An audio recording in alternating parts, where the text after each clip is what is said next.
Welcome to the Double Dribble Podcast. I'm your host, DS Walt. And before I start, make sure you guys like, subscribe, and share my show because DS Walt Double Dribble Podcast is a new up and coming podcast. And I want everybody to support your boy.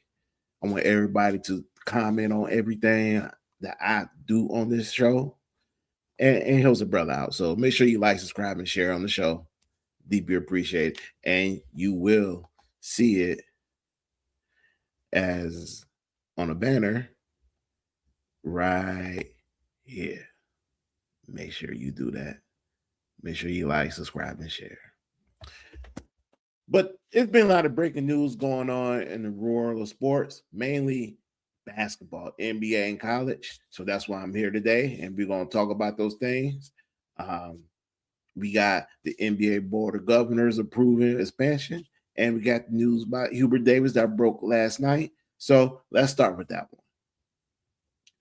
Hubert Davis, former 11-year pro in NBA, former North Carolina basketball player, and now he's their former head coach. He was let go yesterday by the school. Hubert Davis leads a record of 125-54. This comes to an end of a tumultuous season, and actually a tumultuous 5-year stint for Hubert Davis at UNC. Very emotional after their first round exit again, as they lost to VCU in the first round in-state tournament, which, North Carolina is one of those schools where they're blue blood and they expect better than back-to-back first-round exits in NCAA tournament. Hubert Davis had one terrific season, and that was back in 22 when they took a trip to the Final Four out of nowhere, and they finished the season 29-10. In a day and age with NIL, and where North Carolina is really not doing anything, they did have Khalid Wilson, excuse me. But before I get to that part, when you look at Duke and North Carolina, the two top teams in the ACC, actually one of the two top teams in college basketball, you got one ascending and one staying the same. And the one that's ascending is Duke, and one that's staying the same, North Carolina. This is the first time that North Carolina is going to go outside of the tree and hire the next head coach.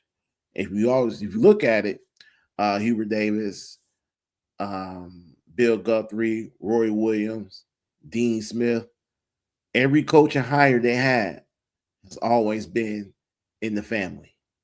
Now, for the first time, they're going outside the family. They want a new voice. They want a new system. And they want a new approach to basketball. Now, what's hampering them is the fact that they have used all their funding, majority of their funding, to the football team, Bill Belichick. Now they're going to have to start funding the basketball team more. They got big donors. They got to talk to Michael Jordan.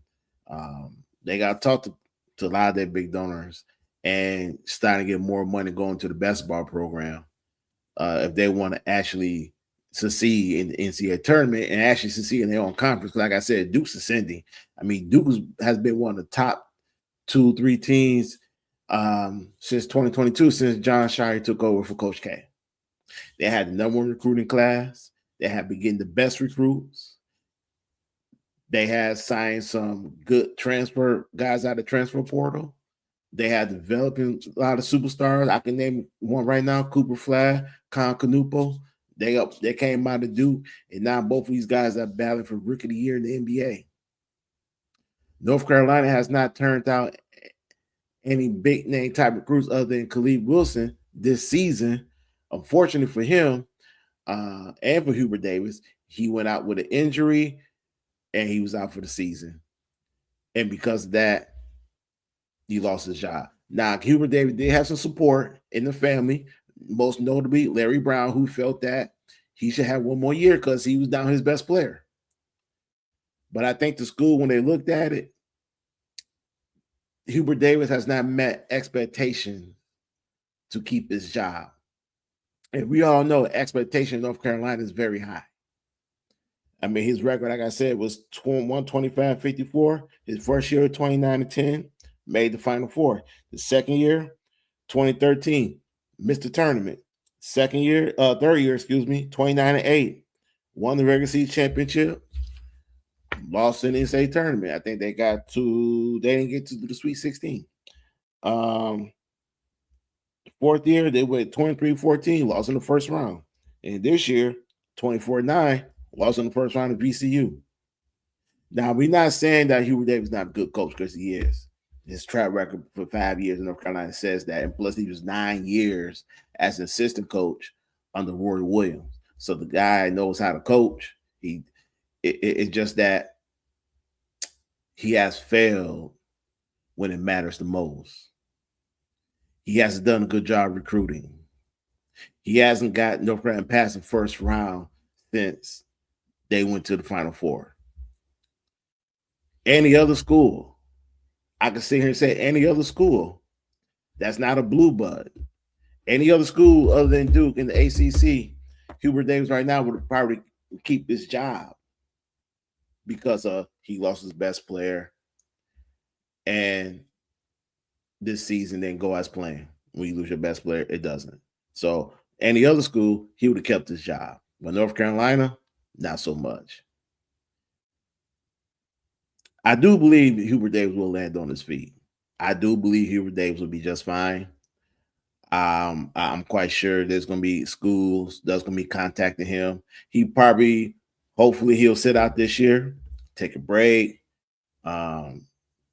Look things over, see what he can improve, and see what he can do. Now, there were rumors that if he did come back, he would have to change his staff. And I think he was somewhat okay with that. But at the end of the day, this is about wins or losses. This is about North Carolina. This is about being one of the top 2 schools in the country. This is not about being mediocre. That's not who they are. Hubert Davis was an outstanding player for North Carolina. If you guys remember, if you don't remember, I think his senior year, he averaged over 21 points per game. He got them to the Final Four, the semifinals.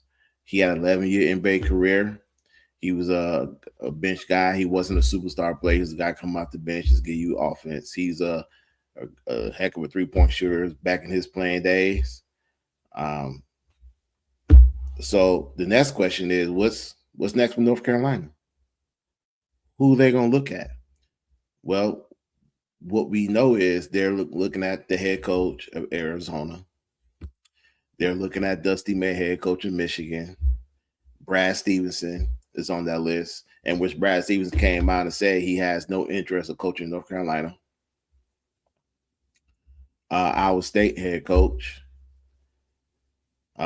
So there are some candidates out here that North Carolina is looking at.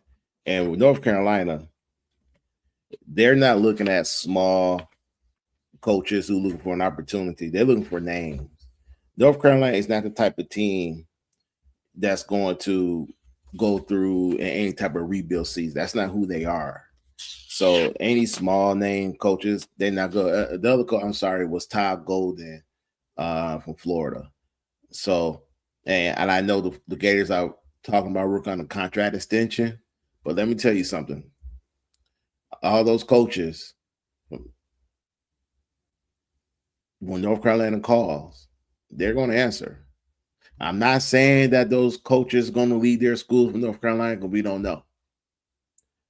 But North Carolina is one of the premier jobs in college basketball.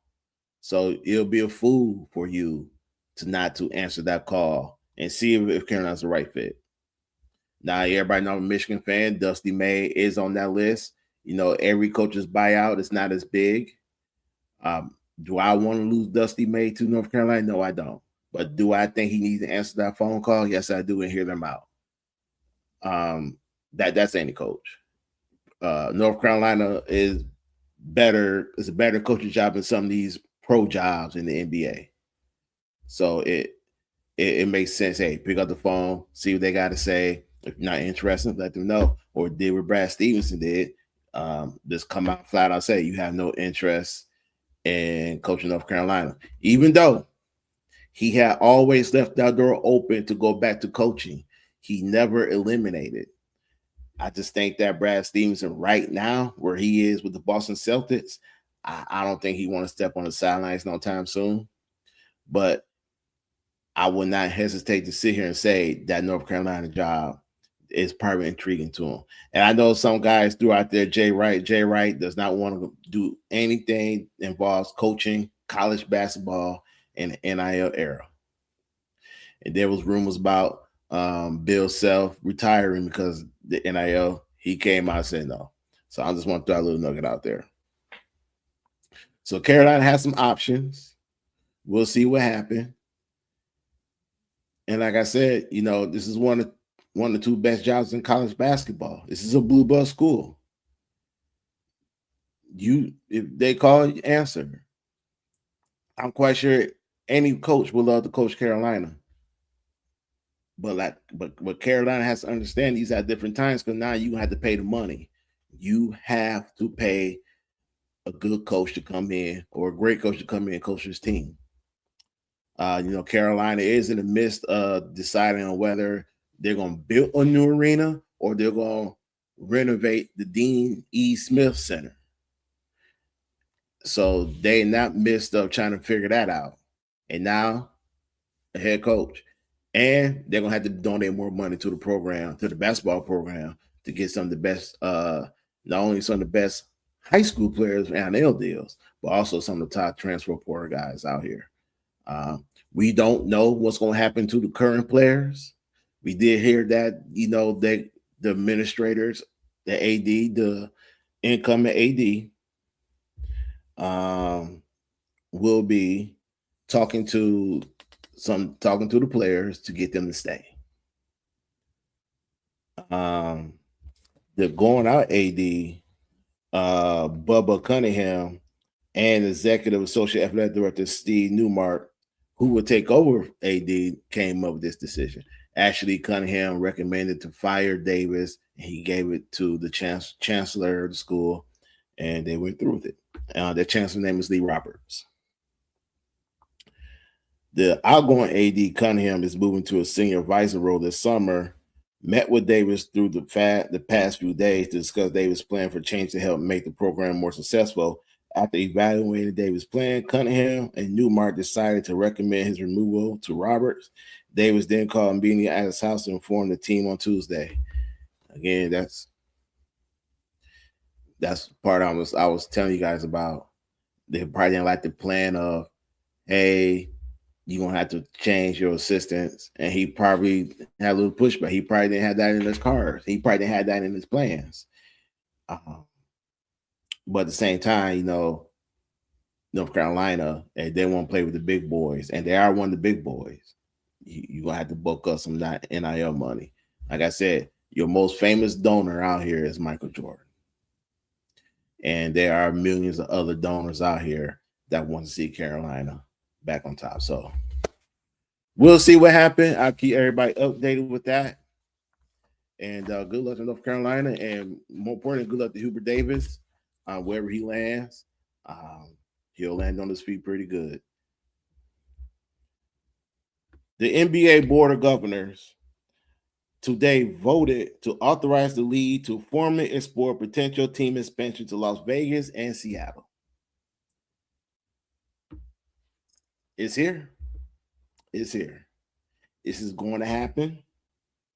And I know fans in Seattle and fans in Vegas are excited for this, especially fans in Seattle. They've been waiting on their team for 20 years, almost 20 years. And they are, I can't even describe the words that the people in Seattle are feeling right now. There's only one bidder in Seattle. And that bidder and that owner is the owner of the Seattle Kraken, Samantha Holloway.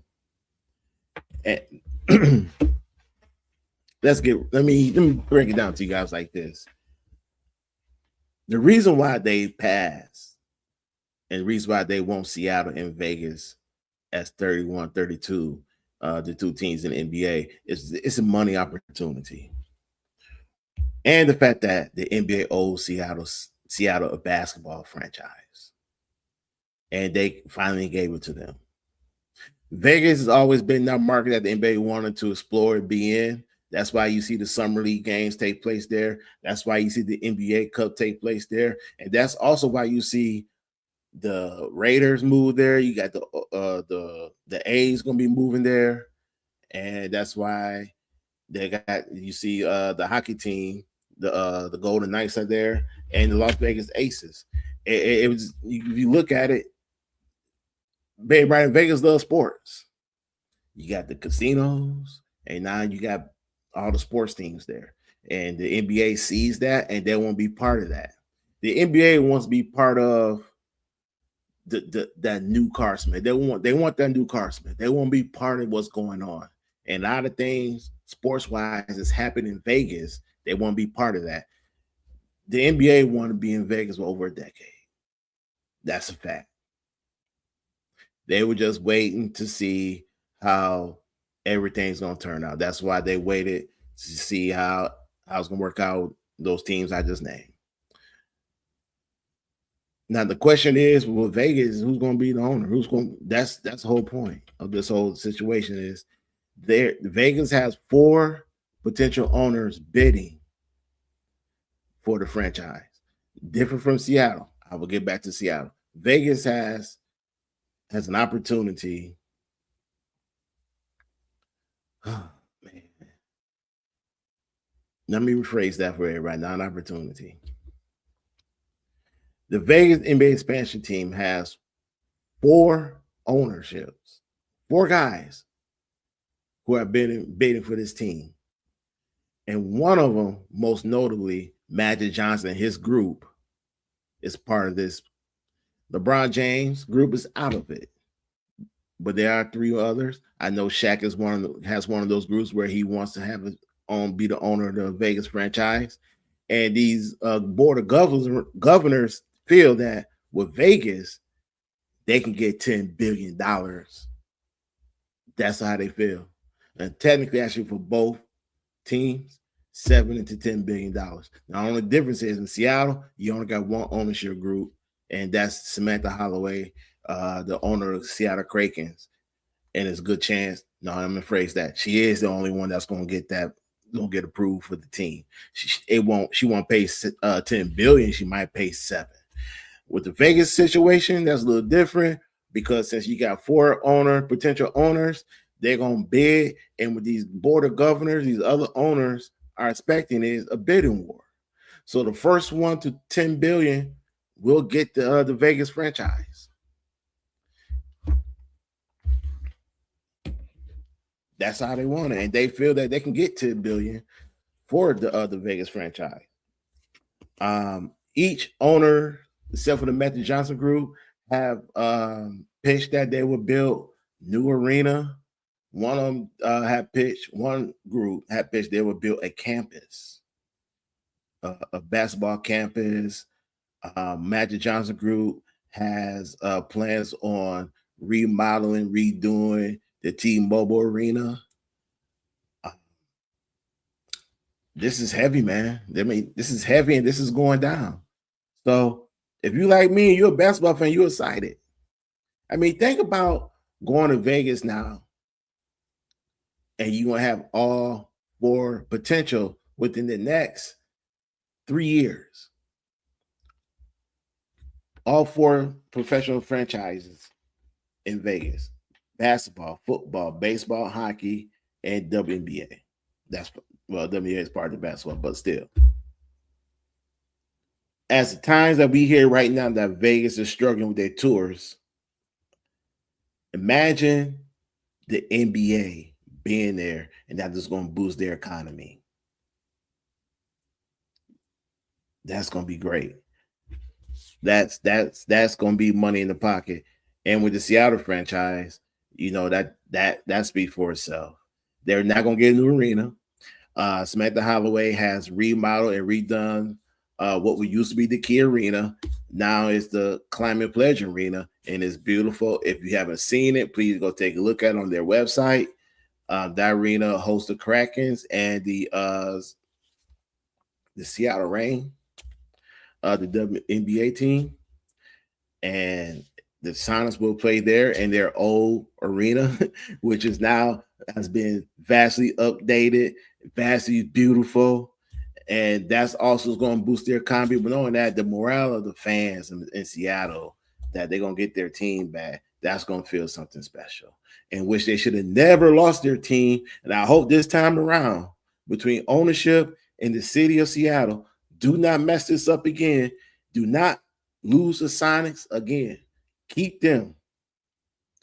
The rich tradition of basketball in Seattle and the Seattle Supersonics in general goes together. You have so many players in the city of Seattle and the state of Washington who grew up as Seattle Supersonic fans. Grew up watching Gary Payton. Grew up watching Sean Kemp. Grew up watching Def the Shrimp. Grew up watching Michael Cage. Seeing some of the older generation, seeing the late great Lenny Wilkins win the NBA title with the Seattle Supersonics. They only won. A rich tradition history. When you think of Seattle, you think of the Supersonics. You think of them first. In all due respect, you don't think of the Seahawks. You don't think of the Mariners. And right now, you definitely don't think of the Krankens. You think of the Supersonics. You think of those iconic colors, the green, the gold, and the white. That's what you think of. That is Seattle. And not only that, the record book of the Seattle Supersonics will be returned back to them. That's currently sitting right now in Oklahoma City. The people of Seattle will get the opportunity now to see Gary Payton, Sean Kemp, jersey, hanging those Raptors. Nate McMillan, jersey, hanging those Raptors. And it's going to be a beautiful feeling. And I hope I'm there on opening night when they come back. Congratulations to Seattle. Congratulations to Las Vegas on what going to be 2 new franchises in the NBA. Now, there's a process. Now, the NBA has engaged investment bank PJT Partners as a strategy advisor to evaluate the markets, ownership groups, arena, infrastructure, and the broader economic implication of expansion. Today's vote reflects our board interest in exploring potential expansion to Vegas and Seattle, 2 markets with long history of support for the NBA, said NBA Commissioner Adam Silver. We look forward to taking the next step and engaging with interest party. The NBA will provide additional updates as the process continues. There you have it. And keep in mind, this is not an Adam Silver decision. These are the 30 owners, the board of this is their decision. This is what they want. And I got another article followed to back that up, is that we all know the NBA has also and will be expanding to Europe. They will be starting their own Europe league called NBA Europe. Now, why do they want us have a league in Europe? Plain and simple. They want to lead 10 or 12 teams to compete with FIBA basketball. That's what they want to do. They want to compete with other Euro teams in Europe, and their goals had 10 or 12 teams starting in 2027. That's their goal. That's what they're looking for. And why they want to do that? Plain and simple. With NBA expansion going on with 2 teams here in the States, adding 10 to 12 teams in Europe, these owners can make up to $20 billion. Let me say it again. These owners could make upwards to $20 billion. And not only that, that's $20 billion of free money that's going right into their pockets. the expansion fees for Vegas and Seattle, and creating this NBA Europe in Europe for hopefully starting in 2027. They do not have to share that with the players. This is their money. This is their free money. See, the NBA, these owners, and Adam Silver, who works for them, are looking for ways to make more money. Are looking for ways to expand the game. They turn over couches, they turn over tables, they turn over bedroom mattresses, they look in their cart, whatever they can make revenue from. They're having Adam Silver look for money. And what's the best way for them to do it right now? 2 expansion teams in the NBA in Vegas and Seattle, and NBA Europe and overseas. They're not going to stop. You got to remember, ever since David Stern, the NBA has always preached about going global, being a global league. And they have done that. Now they take it to a whole nother level by starting their own league in Europe. Again, that's something that don't have to be shared with the players. So these owners are looking to make upwards of $20 billion. And you got to think about it. I'm going to say it like this. When it came to the Seattle and Las Vegas expansion, if they can get anywhere close to that, between both teams $17 million, they will pocket for those 2 expansion teams adding to the league over $500 million. That will go right into their pockets. Just imagine how much they're going to collect when they start NBA Europe. And actually, I'm going to read this article I have right here. And it talks about the markets, ownership group, and everything. And it says that the league is also moving aggressively on its plans for NBA Europe to launch in the fall of 2027 with 10 to 12 teams. The entry prices for domestic and international expansions are still to be determined. These 2 developments could conservatively mean a $20 billion pop for the current NBA owners, roughly $15 billion in expansion fees for 2 U.S. clubs, and $5 billion fees from Europe. The expansion money is not shared with the players, as it's outside of the NBA-related income, which is used to set the salary cap and ensure players receive 51% of the BR annually. Each current team owner is looking at a check of at least $650 million or even more if the NBA can trigger a bidding war in Vegas and Seattle that pushes the price to $8 billion or higher. I told y'all that earlier. In Seattle, Vegas, Seattle, no. And you also got to think about it. Samantha Holloway, she has the CEO of Amazon in her back pocket as a minority owner. The expansion money not be shared by the players. So if you're the players, you're like, damn, you losing out. Yep. The NBA last suspended in 2004 when the Charlotte Bobcats became the Charlotte Hornets. At that time, Johnson paid $300 million expansion fee. The city was awarded the team. Seattle lost his team in 2008. Now they're coming back at 18 years later. But let's not also forget that there could have been a potential 3rd team part of this expansion, because it's no secret that Adam Silver wants a team, an NBA team in Mexico City. So there could have been a 3rd team added. And don't be surprised down the road if we get a 3rd or 4th team added to the league. Right now, just 2. So don't think that if these board of governors looking around and they're looking at the economy and they're looking at the population and they look at the infrastructure and they're looking at everything around and see if they can add 2 more teams, they can add more revenue, add more money to their pockets, they will explore that. They 100% will. And if you think that Adam Silver is going to give up at adding a 33rd team to the league in Mexico City, you best believe that he's going to try to do that, and he's going to keep looking for sources to do it. It's just a matter of time where the NBA, in my humble opinion, might be a league of 34 teams.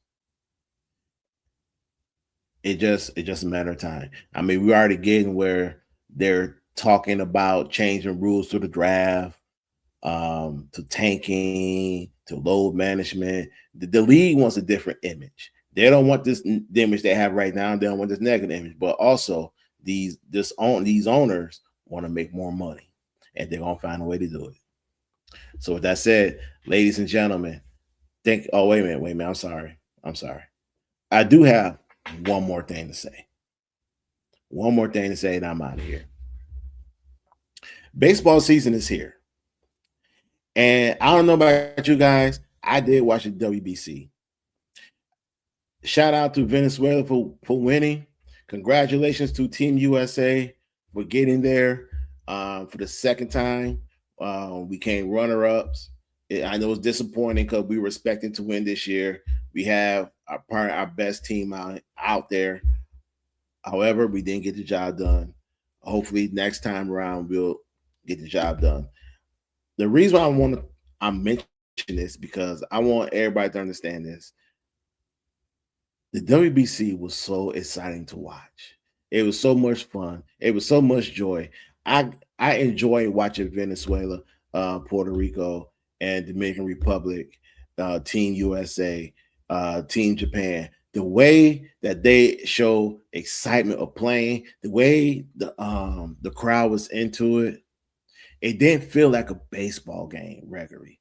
It felt like what I was watching and what I was seeing is like what I should be seeing at every baseball game. I didn't care if the players doing backflips and it landed 30 feet somewhere else. They were excited. They enjoyed it. And I think a lot of times we forget that this is a kid's game. When you play in a kid's game, it's so much fun and exciting. You show so much emotion when you hit a home run, when you get a big hit, or whatever it is, making a good defensive play. I want to see more of that in baseball because the season starts today. It starts tomorrow, if I remember correctly. So I want to see that more in Major League Baseball. I want to see guys celebrate. I want to see the fans into the game. To me, it makes no sense just to see this during the World Baseball Classic. We should see this all the time when our teams play. I love it. And I love that energy. And we had to see more of that energy in Major League Baseball because it makes the game that much fun to watch. And I can't express any more of that.